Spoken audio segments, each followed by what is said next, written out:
की पढ़ता हूँ मैं, बस इसी बात से घर में मेरे रहमत होगी। एक तेरा नाम वसीला है मेरा, रंजो गम में भी इसी नाम से राहत होगी। अरे उनको मुख्तार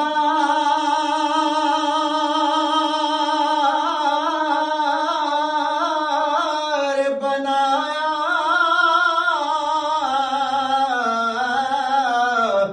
है मेरे मौला ने। अरे उनको मुख्तार बनाया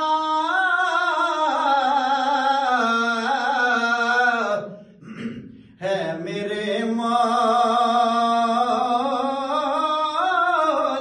ने। अरे खुल्द में बस वो ही जा सकता है जिसको हसनैन के नाना